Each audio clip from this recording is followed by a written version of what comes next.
วดต่อมาเป็นหมวด Resident นะคะ เดี๋ยวฟ้าจะเป็นคนแนะนำหมวดนี้ค่ะค่ะก็ในส่วนของส่วนโซน Resident เนาะเป็นการที่ Product หรือว่าชิ้นงานหลาย ๆ อย่างออกแบบเพื่อสำหรับที่พักอาศัยที่ไม่ได้จำกัดอยู่แค่บ้านหรือว่าคอนโดอันนี้พวกนี้โดยงานออกแบบส่วนใหญ่จะแบบช่วยตอบโจทย์ในการใช้งานซะส่วนใหญ่หรือว่านำบรรยากาศในการความเป็นบ้านเข้ามาสู่ผู้ใช้งานได้อีกนะคะโอเคค่ะงานแรกเป็นของสตูดิโอยักษ์ค่ะในตัวดีไซเนอร์เองของสตูดิโอยักษ์เนี่ยเขาสนใจเริ่มมาจากการที่สังเกตตัวติดผนังตัวห้อยหรือการเจาะเนี่ยเขารู้สึกว่าพอใช้งานจริงแล้วมันทำลายแบบผนังเพราะว่ามันต้องใช้ในการเจาะหรือเกิดความไม่สวยงามมากขึ้นหรือว่าการที่มันไม่คงทนด้วยวัสดุเองเขาเลยรีดีไซน์ตัวชิ้นงานนี้ออกมาเป็นตัวกระเบื้องแล้วก็ตัวจอยที่ง่ายต่อการติดตั้งและเพิ่มฟังก์ชันในการที่จะสามารถวางของหรือแขวนของอะไรอย่างนี้เพิ่มขึ้นได้เหมือนกันค่ะค่ะต่อมาเป็นของสตูดิโอทำค่ะสตูดิโอทำเนี่ยเขาสนใจในเรื่องของการต่อยอดงานเทคนิคของช่างค่ะโดยเฉพาะงานเหล็กงานโลหะแล้วก็หรือว่าพวกการหยิบมาใช้ของ H-beam ต่างๆเนี่ยแล้วพวกชิ้นงานเนี่ยเขาตั้งใจจะเอามาไว้ในพื้นที่เป็นส่วนก่อนเข้าบ้านหรือเข้าห้องและก็จะสังเกตได้ว่าจะเป็นพื้นที่ที่สามารถนั่งพักก่อนได้วางของหรือว่าแขวนของได้ก่อนนะคะโอเคค่ะงานต่อมาเป็นของณภัทรค่ะค่ะโดยที่ณภัทรเนี่ยเขารู้สึกว่าการที่มองไปรอบๆตัวแล้วสิ่งของเนี่ยที่ทั่วไปแล้ววางไว้อยู่หรืออย่างเช่นสตูมันอาจจะทำให้เกิดความจำเจเดิมๆเนาะเขาเลยอยากเพิ่มความพิเศษหรือความดึงดูดเข้าไปในการออกแบบมากขึ้นก็คือแท็กซ์ตูของณภัทรเนี่ยเขาเกิดจากการทดลองการพับกระดาษ3มิติที่เริ่มจากการเกิดกระดาษ2มิติขึ้นและเสริมความโค้งเนี่ยของการดีไซน์เข้าไปเพิ่มความแข็งแรงให้กับตัวสตูและความน่าสนใจในการเล่นของเฉดสีและเงาเพิ่มขึ้นค่ะค่ะต่อมาเป็นผลงานของสตูดิโอกลับบ้านค่ะงานของสตูดิโอกลับบ้านเนี่ยเขาได้หยิบยกวัสดุเหลือใช้เหลือทิ้งนั่นก็คือปาล์มน้ำมันที่เหลือจากแบบทางบ้านหรือทางต่างจังหวัดและนอกจากนี้เขาได้ทำการทดลองออกมาเป็นผลิตภัณฑ์ที่เอาไว้ตกแต่งบ้านหรือใช้ในบ้านและนอกจากนั้นเขายังเพิ่มความกลิ่นอายของความบ้านเขาอย่างเช่นธรรมชาติหรือลวดลายของทะเลหรือธรรมชาติเข้าไปเพื่อสร้างความอบอุ่นเนาะและเขาให้คอนเซปต์กับผลิตภัณฑ์นี้ว่าคิดถึงบ้านกับความทรงจำในวัยเด็กซึ่งสามารถจะถ่ายทอดผลิตภัณฑ์ชิ้นนี้ให้กับผู้ใช้งานได้อีกด้วยค่ะโอเคค่ะค่ะต่อมาเป็นผลงานของใต้ลิ้มกับนิวคิสตูดิโอค่ะผลงานชิ้นนี้คือบางแสนคอลเลกชันที่ตัวดีไซเนอร์เนี่ยรู้สึกว่าอยากจะถ่ายทอดเรื่องราววัฒนธรรมของคนไทยเนาะโดยการที่โต๊ะกลางบ้านและก็การที่นั่งพื้นเนี่ยเป็นที่ที่คนไทยส่วนใหญ่จะนิยมกันใช้และโต๊ะกลางบ้านเนี่ยมันเป็นมัลติฟังก์ชันที่คนส่วนใหญ่จะมาใช้คนในบ้านสมาชิกทำอะไรก็ได้อย่างเช่น coffee table กินข้าวหรือว่าอ่านหนังสือก็ได้หมดและนอกจากนี้ยังเพิ่มความสนุกสนานในการออกแบบก็คือการที่เพิ่มยางเข้ามาเป็นที่นั่งเป็นแทนที่รองเบาะอะไรประมาณนี้เพราะคอนเซ็ปต์เป็นบางแสนเพราะว่าจากที่เขาได้ไปบางแสนมาแล้วเขามองว่าคนเนี่ยใช้ยางเป็นที่นั่งได้เหมือนกันแล้วเขาก็รู้สึกว่าพอมาร่วมกับโต๊ะที่เขาออกแบบเนี่ยก็คือเข้ากันได้ดีโอเคค่ะ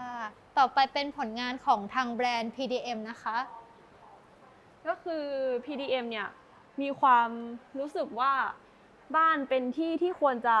เป็นที่พักผ่อนสำหรับทุกๆคนอบอุ่นเนาะหลังจากที่การไปทำงานเหนื่อยๆออกมาข้างนอกอะไรอย่างนี้กลับบ้านก็อยากจะให้ความคอมฟอร์ตโดยที่เขามองว่าโต๊ะญี่ปุ่นโต๊ะพับญี่ปุ่นเนี่ยหลายๆบ้านก็ใช้แล้วบางครั้งที่ถ้าไม่ได้ใช้ก็พับเก็บอาจจะไม่มีที่เก็บของอาจจะเกะกะทางเดิน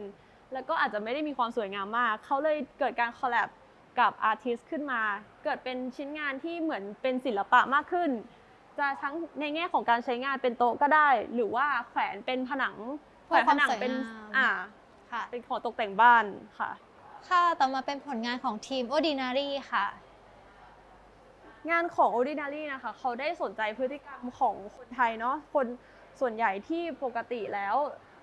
ทุกๆคนน่าจะเคยเห็นถาดสังกะสีสีขาวแดงลายดอกไม้เนาะที่ใช้กันทั่วไปไม่ว่าจะเป็นวางของหรือว่ากินข้าวแต่ด้วยการระบาดของโควิดเนี่ยเขาเลยหยิบยกการใช้คอนเซปต์ของระยะเพิ่มขึ้นมาโดยการที่เขารีดีไซน์ใหม่ของถาดสังกะสีเนี่ยจากทรงกลมที่ไว้สำหรับทุกคนมาใช้ร่วมกันยืดออกไปเพิ่มระยะห่างแล้วก็อาจจะเพิ่มฟังก์ชันในการของตกแต่งวางของหรือว่าเป็นใส่ดอกไม้ได้เพิ่มขึ้นด้วยค่ะโอเคค่ะต่อไปก็เป็นผลงานของทีมมหาสมุทรค่ะ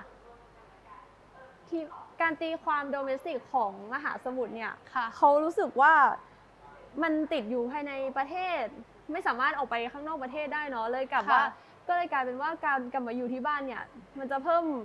กลับมาคิดเพิ่มความคิดทบทวนเกี่ยวกับตัวเองอะไรอย่างนี้เขาเลยมองว่าเก้าอี้โยกเนี่ยเป็น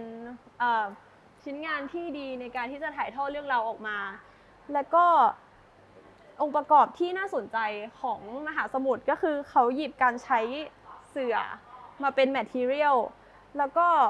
รวมกับโครงสร้าง My Ash ที่พยายามจะสื่อของ Modern Contemporary ขึ้นมาเนาะโอเคค่ะ แล้วก็งานสุดท้ายนะคะเป็นผลงานของทีมเก้าอี้ค่ะทีมเก้าอี้ค่ะเขาตั้งใจดีไซน์บ่งบอกถึงแนวคิดที่หล่อเหลามาจากวัฒนธรรมต่างๆและทรัพยากรที่เกิดจากภายในประเทศเราเองและความตั้งใจเดิมของดีไซเนอร์เนี่ยเขารู้สึกว่าเขาอยากจะเปิดกว้างทางความคิดทั้งสร้างสรรค์ให้กับผู้ที่ใช้งานโดยตรงซึ่งผู้ที่ได้ใช้งานแล้วค่ะเขาสามารถเหมือนจะดีไซน์ได้เองมีเป็นส่วนร่วมของการออกแบบไปด้วยซึ่งเขามาด้วยคอนเซปต์ของ The Walls is Your Playground เนี่ยเป็นซีรีส์ที่ผู้ที่ใช้งานสามารถกลับไปจัดวางตามความชื่นชอบส่วนบุคคลได้เลยโอเคค่ะขอบคุณมากค่ะเดี๋ยวไปโซนต่อไปกันเลยค่ะโอเคค่ะหมวดสุดท้ายเป็นหมวด Feeling นะคะเดี๋ยวอันจะช่วยแนะนำในชิ้นงานของหมวดโซนนี้ค่ะค่ะอันนี้ชิ้นงานแรกนะคะ12เกิดจากการรวมตัวกันของ3ดีไซเนอร์ค่ะที่จะใช้ของที่ระลึกแปลงเป็นอ็อบเจกต์ค่ะก็คือจะให้ระลึกถึงอันนี้ก็คือเหมือนระลึกถึงการที่เราได้ไปเที่ยวที่แหล่งน้ำแล้วก็จะได้เอฟเฟกต์ไฟที่เหมือนกับคล้ายๆแหล่งน้ำอยู่ข้างล่างค่ะอันต่อไปก็คือจะเป็นเอฟเฟกต์ของสายรุ้งก็คือเมื่อเปิดไฟแล้วก็แสงไฟบาดไปซึมก็จะฉายสายรุ้งไปที่ผนังค่ะอันต่อไปก็ระลึกถึงการไปเที่ยวและได้สัมผัสโดนลมเป็นชิ้นนี้ใช่ไหมคะใช่ค่ะโอเคค่ะต่อมาก็เป็นของทีมโค้ดค่ะทีมโค้ดก็คือเกิดจากการรวมตัวกันของ2ดีไซเนอร์ที่สนใจเรื่อง Object กับ Experience Design ค่ะก็คือจะเป็นการเอา Mood Tracker ปกติที่เราจะจดแต่ละวันว่าเรารู้สึกยังไงแล้วก็ระบายสีใช่ระบายสีลงกระดาษแปลงมาเป็นแบบวิธีการเล่นเหมือนเราเลือกอารมณ์ความรู้สึกเป็นอินเทอร์แอคทีฟใช่ไหมคะใช่ค่ะเหมือนแบบถ้าวันนี้เราอารมณ์ดีอย่างนี้แล้วเราก็เลือกโดยการตบมือค่ะแล้วมันก็จะแปลงไปสู่แสงก็มีทั้งหมด6อารมณ์ค่ะใช่เลยโอเคค่ะต่อไปอีกงานหนึ่งเป็นของ11ค่ะอันนี้คือเขาก็มองถึงเวลาที่เราไหว้สิ่งต่างๆในบ้านด้วยธูปอะไรเงี้ยแต่ว่าปีนี้2021เราอยากจะรักษาโลกยังไงเขาก็เลยแปลงแบบแมททีเรียลต่างๆจากปักลงธูปก็มาปักลงหินทรายแล้วก็การที่ต้องจุดธูปเผาไหม้ก็เปลี่ยนเป็นหลอดแก้วค่ะโอเคค่ะต่อมาก็เป็นงานของทีม BUB ค่ะเป็นกระดิ่งลมใช่ไหมคะใช่ค่ะอันนี้คือเขาก็จะแปลงแบบของที่ไปใช้เสียงไล่สิ่งไม่ดีหรือเรียกความโชคดีในบ้านมาอยู่ในสไตล์ที่เข้ากับบ้านอยู่ในบ้านแล้วสวยมากขึ้นนะคะโอเคค่ะต่อไปก็เป็นงานของดีไซเนอร์จิมลูสค่ะซึ่งตัวนี้กับตัวนี้คือมันหน้าตาเดียวกันแต่ว่าผู้ออกแบบอยากจะให้เราเลือกเองว่าเราจะเรียกว่ามันว่าอะไรอย่างเช่นถ้าเราพลิกมาทางนี้ก็จะเป็นเหมือนชั้นวางของหรือชั้นวางรองเท้าแต่ว่าถ้าเราพลิกมาอีกด้านนึงก็อาจจะเป็นโต๊ะข้างอะค่ะก็แล้วแต่ผู้ใช้เลยค่ะก็เป็นงานที่ใช้ได้ในทุกมิติในการพลิกค่ะโอเคค่ะต่อไปก็เป็นงานของ Dot Design Studio ค่ะอันนี้ก็คือมันทำมาจากไม้ไผ่ค่ะซึ่งเขาทำร่วมกับแบรนด์ชื่อ Bamboo Nick มันจะเกิดจากการแบบประสานไผ่แต่ละท่อนแล้วก็นำมันมาเข้าด้วยกันค่ะเป็นความชอบของดีไซเนอร์ส่วนตัวที่อยากจะทำเรือใช่ไหมคะใช่ค่ะโอเคค่ะต่อไปค่ะต่อไปก็เป็นงานของคุณวัชพลค่ะอันนี้คือดีไซเนอร์เขามีงานอดิเรกด้วยการทำงานคราฟต์ค่ะงานประดิษฐ์เขาก็เลยลองเลือกฟอร์มที่เขาสนใจมาแล้วก็ใส่ฟังก์ชันให้มันเป็นกระถางต้นไม้ค่ะแล้วก็งานสุดท้ายนะคะเป็นงานของทำสตูดิโอค่ะท พระบางชันเกิดจากการที่เราเข้ามาอยู่ในวิกฤตนี้ด้วยกันแล้วเขาก็สังเกตว่าในบ้านคนอ่ะมีอยู่2อย่างที่เหมือนกันก็คือตู้ยากับ ค่ะ กับ หิ้งพระ หิ้งพระค่ะเขาก็เลยเมิร์จ2 อันเนี้ยเข้าด้วยกัน แล้วก็กลายเป็นหนังสือสวดมนต์ที่อยู่ข้างในเป็นฟังก์ชันของยาค่ะค่ะโอเคค่ะแล้วก็จบหมวดของดีไซน์แผนแล้วค่ะทั้ง5หมวดแล้วก็ต่อไปก็จะเป็นหมวดของ Emerging ที่เป็นน้องๆค่ะขอบคุณค่ะค่ะโดยงานในปีนี้นะคะ Emerging Plan เนี่ยก็จะพิเศษกว่าปีอื่นเลย โดยปีนี้เนี่ยเป็นการจับคู่นักออกแบบรุ่นใหม่ค่ะร่วมกับโค้ชที่มีประสบการณ์ที่จะช่วยแนะนำในด้านงานออกแบบรวมถึงจับคู่กับผู้ประกอบการในภาคอุตสาหกรรมค่ะที่จะช่วยสนับสนุนในด้านการผลิตชิ้นงานและก็องค์ความรู้ต่างๆ ที่ทางโรงงานมีค่ะโดยทั้งหมดเนี่ยโปรเจกต์นี้ได้สร้างขึ้นมาเพื่อที่จะก่อให้เกิดแรงขับเคลื่อนในด้านวงการออกแบบไทยและขับเคลื่อนในด้านอุตสาหกรรมการออกแบบของไทยด้วยค่ะค่ะมาที่งานแรกนะคะงานนี้มีชื่อทีมว่า Refill ค่ะชื่องานว่า Race of Light เป็นมีโค้ชคือ Think Studio ค่ะส่วน Supplier เป็น TCDC ซึ่งตัวโปรเจกต์ของทีมนี้นะคะคือต้องการที่จะนำฟางข้าวซึ่งเป็นอุตสาหกรรมเกษตรกรรมของไทยนะคะเอามาทดลองเป็นวัสดุที่ทำให้เกิดมูลค่าและใช้งานได้จริงค่ะซึ่งออกมาเป็นโคมไฟกับเก้าอี้ตัวโคมไฟก็คือเอาฟางข้าวมาย่อยสลายผสมกับกีเซอรีนแล้วก็เจลาตินค่ะเพื่อให้มีความโปร่งใสส่วนตัวเก้าอี้ก็คือนำมาบดย่อยเพื่อให้เกิด texture ที่ใหม่ขึ้นแล้วก็ใส่กับเรซินค่ะส่วนอันนี้งานที่2นะคะคือของคุณอัศนีลลิตนันทวัฒน์ค่ะทำกับโค้ชของ Atelier 2 Plus ค่ะส่วนสปอนเซอร์คือ PDM ค่ะงานนี้มีแนวคิดทางการออกแบบคือสนใจในติจุเอียะหรือว่าหินหมุนซึ่งจริงๆแล้วหินหมุนมันมีความแอบเชยนิดนึงสำหรับคนรุ่นเราซึ่งสำหรับตัวนักออกแบบคือมองว่าอยากให้เหมือน refining หินหมุนตัวนี้ให้ดูทันสมัยมากขึ้นและเหมาะกับไลฟ์สไตล์ของคนเรามากขึ้นโดยการแบบออกแบบให้มันทันสมัยโมเดิร์นเพื่อที่จะไปตั้งอยู่ในบ้านหรือในคอนโดค่ะต่อไปนะคะก็จะเป็นงานเก้าอี้ระนาดตัวนี้นะคะก็คือเก้าอี้ระนาดตัวนี้เนี่ยเป็นชื่องานว่าเก้าอี้ระเนระนาดค่ะโดยเป็นผลงานจากทีม X25 โดยทีม X25 เนี่ยจะได้โค้ชในการช่วยรับคำปรึกษาในการออกแบบก็คือพี่หมีจาก Plural Design ค่ะแล้วก็จะได้รับร่วมงานเป็น OK Wood ค่ะซึ่ง OK Wood เนี่ยก็จะมีความถนัดในด้านของไม้สักเป็นหลักค่ะโดยเก้าอี้ตัวนี้เนี่ยทางผู้ออกแบบเนี่ยเกิดความสนใจในเรื่องของเก้าอี้ระนาดที่ทางผู้ออกแบบเนี่ยได้ใช้งานอยู่ทุกวันจึงต้องการที่จะหยิบเอาอัตลักษณ์ของความเป็นไม้ระนาดที่เป็นซี่ๆตรงนี้มาปรับใช้กับตัวดีไซน์จึงออกแบบออกมาเป็นเก้าอี้ระนาดค่ะที่ตัวดีไซน์เนี่ยสไตล์ยังดูเป็นความไทยอยู่แต่ว่าจะยังร่วมยุคร่วมสมัยมากขึ้นค่ะค่ะงานนี้คือเป็นงานของสตูดิโอหลังบ้านนะคะชื่องานว่า Artisan ค่ะทำกับ PDM ค่ะเป็นโค้ชซึ่งตัวสปอนเซอร์คือฟิโลบูล่าค่ะเป็นแบรนด์ไม้กับพุ่มบุกทางนักออกแบบคือทำออกมาเป็นราวตากผ้าซึ่งต้องการที่จะให้ทางโรงงานซึ่งเป็นโรงงานไม้อะค่ะใช้ประสิทธิภาพในโรงงานได้มากที่สุดก็คือพวกดีเทลหรือจอยจะเนียบมากๆเลยค่ะส่วนดีไซน์ก็คือจะทำให้มันเป็นระนาบไม่เท่ากันเนื่องจากเขามีไอเดียว่าอยากจะให้การตากผ้าทำให้ห้องเนี่ยดูสวยงามมากขึ้นค่ะงานต่อไปนะคะเป็นงานของปณิสราศรีพวกค่ะทำกับ Think Studio ส่วนสปอนเซอร์คือฮูกเป็นแบรนด์เฟอร์นิเจอร์ไม้เหมือนกันค่ะพวกไม้โอ๊กไม้แอชอะไรแบบนี้งานนี้คือทางนักออกแบบมีความสนใจในเรื่องวัสดุที่เป็นวัสดุเชิงทดลองซึ่งทางฮูกเขามีวัสดุเป็นกากกาแฟผสมพลาสติกเพชรอยู่แล้วก็เลยอยากจะนำมาคอมไบกันเพื่อให้มันเกิด movement ที่ต่างออกไปจากแบรนด์ฮูกแต่ยังคงความเป็นฮูกอยู่ค่ะก็คือไอเดียก็คือเป็น Industrial Design บวกกับ Craft Design นั่นเองค่ะงานต่อไปนะคะค่ะงานต่อไปนะคะก็จะเป็นเก้าอี้ตัวนี้ค่ะเก้าอี้ตัวนี้มีชื่อว่าระลึกนะคะเป็นผลงานจากทีมแหมวค่ะโดยทีมแหมวเนี่ยก็จะมีโค้ชที่ให้คำแนะนำในด้านดีไซน์เป็นพี่โอบสัตวัฒน์จากกลุ่มอิสรภาพนะคะแล้วก็จะมีโรงงานที่สนับสนุนก็คือมูลเลอร์ค่ะโดยมูลเลอร์เนี่ยจะมีจุดเด่นทางด้านการใช้ไม้จามจุลีมาเป็นวัสดุค่ะโดยเก้าอี้ตัวนี้เกิดจากการที่ทีมนักออกแบบเนี่ย มีความสนใจในเรื่องของความรู้สึกในการที่อยู่บ้านที่เกี่ยวโยงกับเรื่องของท่านั่งค่ะอย่างเช่นท่านั่งขัดสมาธิท่านั่งกอดขาหรือว่าท่านั่งเท้าขาอะไรอย่างเงี้ยโดยมองว่าการที่คนเราจะแสดงท่านั่งแบบนี้ออกมาเนี่ยก็คือจะต้องอยู่ในสภาพแวดล้อมที่สบายใจและรู้สึกเหมือนบ้านค่ะ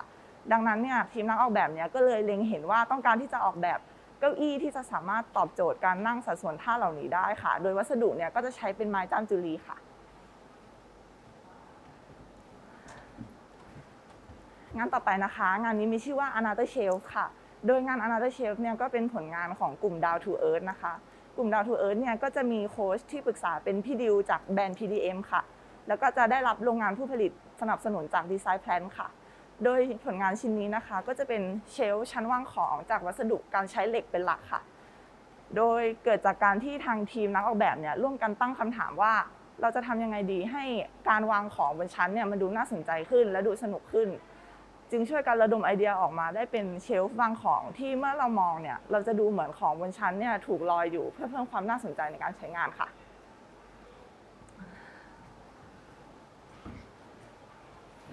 ชิ้นต่อไปก็เป็นชิ้นนี้นะคะงานชิ้นนี้มีชื่อว่าบิลิตค่ะโดยออกแบบโดยสรัญพรบุญโตค่ะก็จะได้รับโค้ชเป็นพี่พีทธีรพจน์ธีรพาสค่ะจากกีตาโขนแล้วก็กลุ่มอิสรภาพค่ะ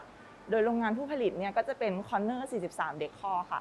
โดยคอนเนอร์43เนี่ยก็จะมีความถนัดในเรื่องของงานหัตถกรรมเครื่องเรือนหวายหรือว่างานเฟอร์นิเจอร์รวมถึงของตกแต่งบ้านที่ใช้วัสดุท้องถิ่นค่ะ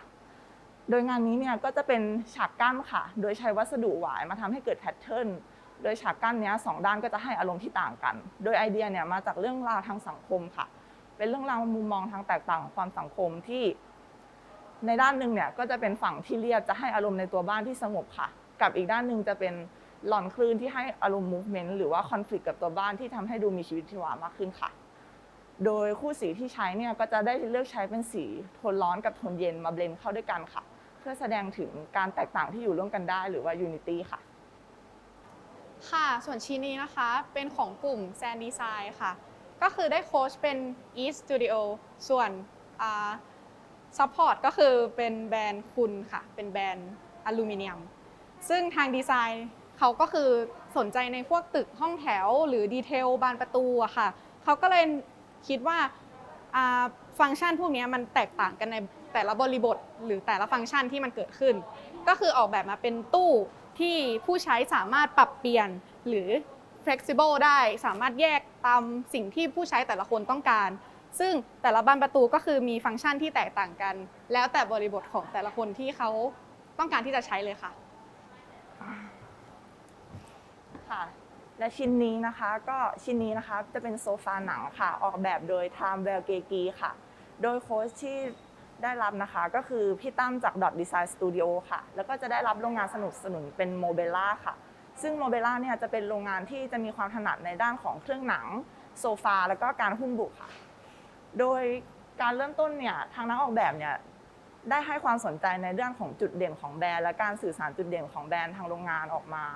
ด้วยความที่โมเบล่าเนี่ยเป็นแบรนด์ที่มักจะออกแบบเครื่องหนังหรือว่าโซฟาชิ้นใหญ่ดังนั้นเนี่ยทางนักออกแบบเนี่ยจึงออกแบบมาเป็นโซฟาหนังชิ้นใหญ่ที่เพิ่มลูกเล่นโดยการ